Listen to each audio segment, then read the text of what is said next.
जी बिस्मिल्लाहिर्रहमानिर्रहीम अस्सलाम वालेकुम रहमतुल्लाहि व बरकातुहू। मेरा नाम है डॉक्टर मोहम्मद मुज़म्मिल हसन। एक नए सेशन के साथ आपकी खिदमत में हाजिर हैं। दो फार्मर्स की स्टोरीज आपके सामने लेकर आने लगा हूँ।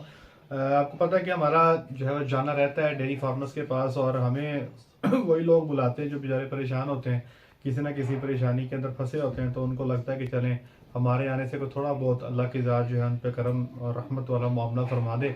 तो पिछले डेढ़ हफ्ते में दो फार्मर से मिलने का मौका मिला। नाम तो आपको पता है कि मैं फार्मर्स का नहीं लेता, ना ही मैं लोकेशन का बताता हूँ, लेकिन जो उसमें सीखने वाली चीज़ें हैं वो मेरी कोशिश होती है कि मैं सेशन में आप लोगों के साथ शेयर कर दूँ। जो गलतियाँ बाकी करते हैं तो कोशिश करनी चाहिए कि वो गलतियाँ हम लोग ना करें। हमें जो लोग अपने सेटअप्स में रखते हैं या अपने फार्म्स पे रखते हैं, हम कोई बहुत एक्सेप्शनल या कोई बहुत अच्छे डॉक्टर नहीं है, हम भी आम से लोग हैं। लेकिन हमारी कोशिश ये होती है क्योंकि हमारा एक थोड़ा सा टाइम गुजर चुका है डेयरी फार्मिंग में, तो एटलीस्ट वो गलतियां जो हमने अपने जो है ना जी टन्योर में की हैं इन 12 सालों में, बस हमारी ये कोशिश होती है कि जिन फॉर्मेट्स के साथ, जिन सेटअप्स के साथ हम जुड़े हैं, उनको उन गलतियों से बचाएं। बस ये हमारी कोशिश होती है और कुछ भी नहीं होता। और एक तजर्बेकार बंदे का यही फायदा जो है कॉर्पोरेट सेक्टर में लिया जाता है कि वो अपने तजर्बे की रोशनी में कोशिश करता है कि कुछ जो है ना जी चीज़ें जो लोग गलती करके सीखते हैं तो ये उनको पहले ही बता देते हैं। तो मेरी कोशिश होती है कि वो तमाम लोग जो मुझे सुन रहे हैं तो उन तक भी ये मालूमात पहुंचाई जाए, उनको ये बताया जाए। दो फार्मर से मिलने का मौका मिला जी। एक बहुत खुशहाल थे, उन्होंने बुलाया था मुझे एक्सटेंशन के लिए, कुछ वो एक्सटेंशन के हवाले से अपने शेड को बढ़ाना चाहते थे, उस पर बातचीत करनी थी। खुशियाँ थी, खुशहाली थी अल्हम्दुलिल्लाह। और एक फार्मर से मैं आज ही मिल के आ रहा हूँ, तो बड़े बुरे हालात थे, कोई 1 करोड़ रुपए का नुकसान तो वो कर चुके हैं अब तक। तो पहले मैं चलता हूँ जी, दोनों की कहानी सुनाता हूँ और इनमें से सीखने वाली चीज़ क्या है वो भी मैं आपसे शेयर कर देता हूँ। तो पहले मैं आपसे बात करूँगा खुशहाली की, पहले अच्छी खबर से हम शुरू करते हैं और आपको बताता हूँ कि वहाँ पे खुशहाली की वजह क्या है, आखिर क्यों इतनी महंगाई के मौसम में भी वो अपने शेड को बढ़ाने जा रहे हैं। बल्कि शेड उनका बनना शुरू हुआ हुआ है, एक अलग शेड जो है, और वो मज़ीद एनिमल्स भी ख़रीदारी भी वो करने जा रहे हैं। आखिर क्यों लोग इस वक्त सोच रहे हैं कि थोड़ा वेट कर लिया जाए, लेकिन ये क्यों ख़रीदारी कर रहे हैं? डेयरी में आने के लिए लोग अक्सर ये पूछते हैं कि मेरे पास इतने पैसे हैं, मैं डेयरी का काम करूं या ना करूं। स्पेशली वो लोग जो ओवरसीज़ हैं, बाहर हैं पाकिस्तान से, वो आ तो जाते हैं यूट्यूब पे वीडियोस देख के कि जी ऐसे है, इतने पैसे बन जाते हैं, ये हो जाता है, वो हो जाता है। पाकिस्तान से ना जी बाहर रहने का दिल किसी का भी नहीं करता। वो कोशिश कर रहे होते हैं कुछ 4 आने जोड़ के पाकिस्तान में आए और यहाँ पे आगे कोई 2-4 आने बनाए जाएं, पैसे बनाए जाएं। लेकिन वो जब यूट्यूब पे वीडियोस देखकर आ जाते हैं पाकिस्तान में, तो बड़े बड़े सपने, बड़े बड़े ख्वाब, बड़ी बड़ी कहानियाँ सुना दी जाती हैं। लेकिन जब वो आते हैं, मेहनत करते हैं, तो बाद में उनको समझ आती है कि बहुत सारी चीज़ें जो उनको बताई गई थी वैसे है नहीं। मेरी कोशिश होती है कि हम अपने चैनल के थ्रू बड़े फैक्ट्स जो हैं आपके सामने रखें, हकाइक आपके सामने रखें। वो किसी को बुरे लगते हैं या किसी को ये लगता है कि हम डिस्करेज करते हैं, तो वो मैं समझता हूँ कि बेहतर है, बजाय इसके कि कल को कोई बंदा करोड़ों का, लाखों का नुकसान कर ले। तो बेहतर ये है कि चीज़ों को अच्छे तरीके से, आपको हर चीज़ के मस्बत और मनफी पहलू आपको देखने हैं। अच्छा, अब ये जो फार्मर हैं, इन्होंने बड़ा पैसा लगाया, बड़े अच्छे अंदाज से लगाया। जो डेयरी के बेसिक प्रिंसिपल्स है, जिसकी मैं अक्सर जिक्र करता हूं कि आपने जो सबसे पहले फार्म की सिलेक्शन करनी है जगह की, वो ऐसी होनी चाहिए जहां पे आप मार्केट के पास बैठे हों। तो ये जो फार्मर खुशहाल हैं, ये मक्की की बेल्ट में, कसूर में बैठे हैं, ठीक है जी। और इनको 2-3 एडवांटेज हैं। नंबर 1, कसूर में जो मकई का रेट है ना जी, दाने का भी और जो आपका क्रॉप का साइलेज का रेट है, वो उसका फर्क है। मिसाल के तौर पे हमारे आज यहाँ पे जो साइलेज है 11-12 रुपए में कॉस्ट करता है, तो वहां पे 8-9 रुपए में कॉस्ट करता है। तो एक तो ये बड़ा फर्क लग जाता है कि कम से कम 2 रुपए का फर्क मैंने हमेशा देखा है कि कसूर में जो लोग डेयरी फार्मिंग करते हैं, हमारा फैसलाबाद का, उनका ये फर्क निकलता है। नंबर 1। नंबर 2, इन लोगों ने, ये जो फार्मर थे, ये बिल्कुल लाहौर के उनके साथ बैठे हैं, कसूर रोड पे हैं। तो इनका जो दूध है जितना भी होता है, इनका महल 1500 लीटर के राउंड अबाउट दूध था। सारे का सारा दूध, आप यकीन करें कि मिल्किंग होती है, साथ ही पीछे लाइन लग जाती है गाहकों की, और वो दूध ठंडा करने की नौबत भी नहीं आती, सारा ही दस्ती सेल हो जाता है। 120 रुपए कैश, डेली पैसे हाथ में। फार्मर को डेली, जिसका फॉर एग्जाम्पल 1500 लीटर दूध है, 1,80,000 का गालिबन बनता है 120 के हवाले से। तो जिस बंदे के पास डेली 1,80,000 रुपया हाथ में आएगा तो वो बड़ी सारी चीजों को अच्छे अंदाज से कर सकता है, वो बड़ी चीजें प्लान कर सकता है, वो बहुत सारी चीजें कैश पे ले सकता है, चीजों की कीमतों को कंट्रोल कर सकता है। और आगे उनका टारगेट ये है कि हम लाहौर को टच करेंगे, वहां पे अपने पॉइंट्स बनाएंगे और 150 रुपया दूध वो सेल करेंगे। डेफिनेटली उनका एक बहुत अच्छा पॉइंट है, मैंने भी सजेस्ट किया कि आप ये काम करें, इंशाल्लाह आपको फायदा होगा। तीसरे नंबर पे आपको याद होगा आज से कुछ अर्सा पहले मैंने अर्ज किया था कि भाई मकई और सोयाबीन मील, आज भी वो वीडियो और रिकॉर्ड मौजूद है, अगर आप जाके देख लें।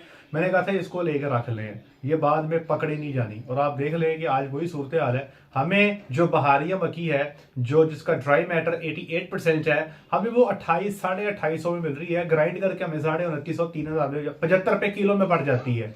और इसी तरह जो सोयाबीन है, आपको पता है जी आज का 280 रुपये रेट हो चुका है, अब आगे पता नहीं 300 की आवाज आ रही है। अब इन लोगों ने एक तो 2,000 रुपए की मकई की परचेज कर ली, पैसे थे, 4 आने पास थे, इन्वेस्टमेंट थी, फैसला किया और वो कहते हैं कि हमारे इतनी मकई हमने इकट्ठी की है कि 2 साल नहीं खत्म होती।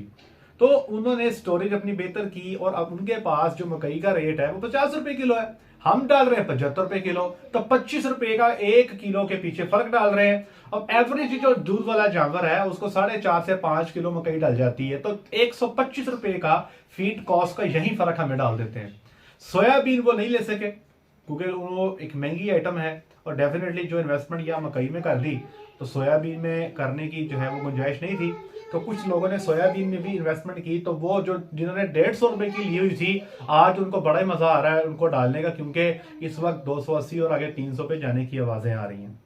अब उन्होंने मुझसे पूछा कि डॉक्टर साहब हमें आगे हम एक्सटेंशन करने जा रहे हैं, हम बड़ा शेड बना रहे हैं, कुछ 400 या 450 फुट का शेड बना रहे हैं, तो आपके ख्याल में हम ठीक कर रहे हैं? तो मैंने उनसे कहा जी जो आप जिस तरीके से चल रहे हैं आपकी डायरेक्शन बड़ी पॉजिटिव है, आपने फार्म पे एक टेक्निकल बंदा रखा हुआ है, डॉक्टर है जो 24 घंटे फार्म पे रहता है, तजुर्बेकार है, और बस अब आपने एक काम आगे करना है कि जो भी एनिमल सिलेक्शन करके लेकर आए अपने फार्म पे, ताकि एनिमल्स की एक अच्छी जो है ना जी आपके पास सिलेक्शन हो जो आपको परफॉर्म करके देगी। बाकी आपकी डायरेक्शन दुरुस्त है, जो बातें हम करते हैं आप उसको फॉलो कर रहे हैं, आपने फसल अपनी लगाई, आपकी लोकल फसल भी जो है वो सस्ती है, आपकी फार्म की लोकेशन बहुत अच्छी है, आपका दूध सारा ही लोकल सेल में चले जाता है, आगे आप दूध की मार्केट में भी काम कर रहे हो, तो आपकी डायरेक्शन दुरुस्त है, आप सही चल रहे हैं, आप पैसा लगाएं, इंशाल्लाह आप देखेंगे ये आपको अच्छे रिटर्न्स की शक्ल में आपके सामने आएगा। बड़ा पॉजिटिव मुलाकात थी, वो भी बड़े खुश हुए, हम भी बड़े खुश हुए कि जी डेयरी में जब कोई एक फार्मर खुशहाल होता है ना जी,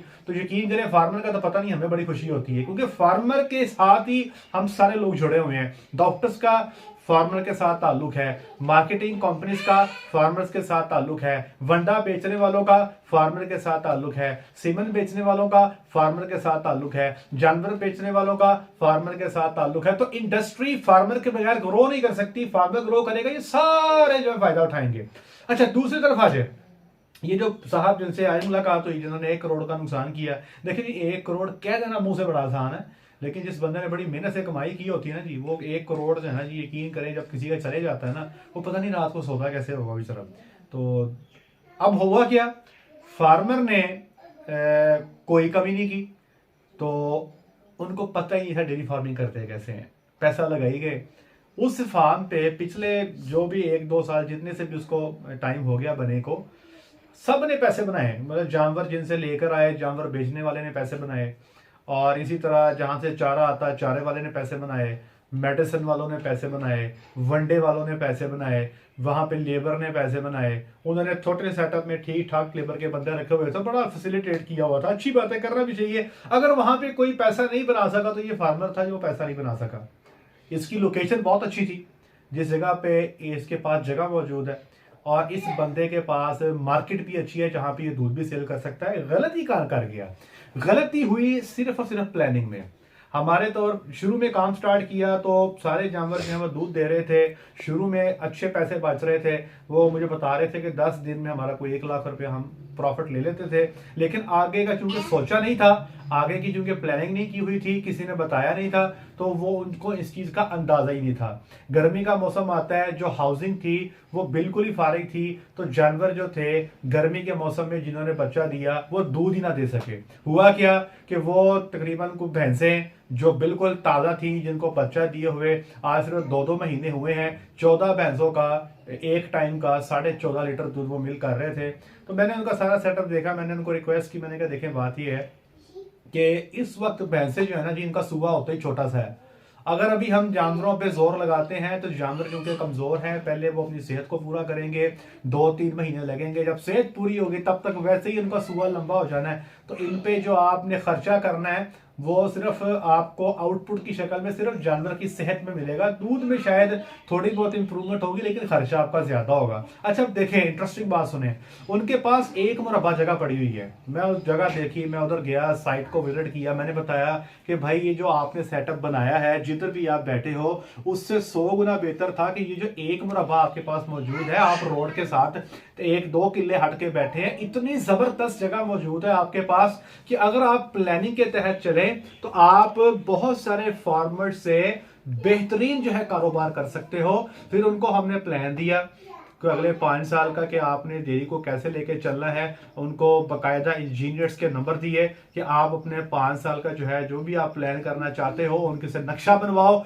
इसके 5 हिस्से तकसीम करो कि पहले साल में ये करेंगे, सेकंड में ये करेंगे, थर्ड में ये करेंगे, फोर्थ में ये करेंगे, फिफ्थ में ये करेंगे। आपका फॉर्डर प्लान क्या होगा, आप पूरे साल में चारा कौन कौन सा लगाओगे, कैसे लगाओगे, दूध कितना होगा, स्टार्ट में जानवर कितने डालेंगे, डॉक्टर कहां से आएगा, ये सारी चीजें उनके साथ डिस्कस की और उनको ये बताया कि देखें बड़ा आसान हमारे लिए कह देना कि भाई ये वंडा डाल दो, ये मिनरल डाल दो, ये फलानी चीज डाल दो, ये सैलेड डाल दो, तो होगा क्या, वक्ती तौर पे 5-6 लोगों के पैसे तो बन जाएंगे लेकिन आप फिर उधर के उधर रहेंगे क्योंकि आपके जानवरों में पोटेंशियल नजर नहीं आता। जो उनके जानवर खड़े थे, जो मौजूद थे उस जगह पे, उसके बारे में उनको बता दिया कि आपने इनका क्या करना है और आगे उनको नेक्स्ट प्लान दिया कि अगर आप डेयरी में आना चाहते हैं ये प्रॉपर तरीका है जिसके तहत आपको चलना पड़ेगा।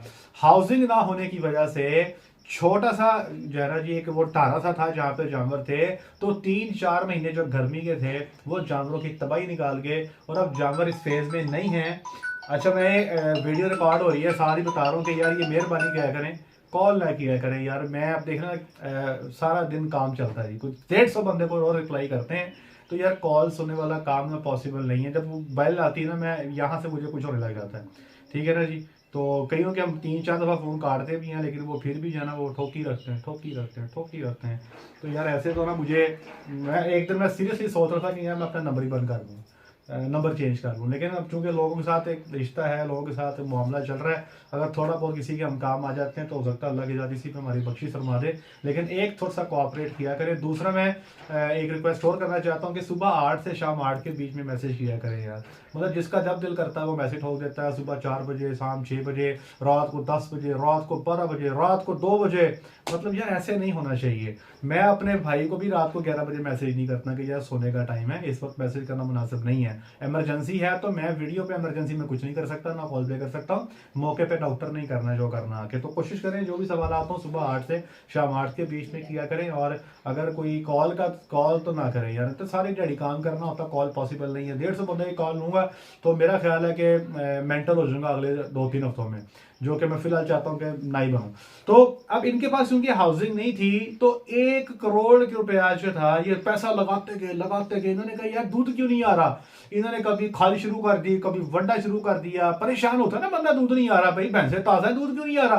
फिर जब देखा कि यार है खाल महंगी भी होगी, दूध भी नहीं आ रहा, फलाना वंडा ले आओ। जब फलाना वंडा लेकर आए तो उसमें कोई इशू बन गया, मैं वंडे का नाम नहीं लेता, कभी थन खराब हो गई, कभी मेस्टाइटिस आ गया, कभी बच्चे फेंक दिए, वो यकीन करे कड़मास बन गया।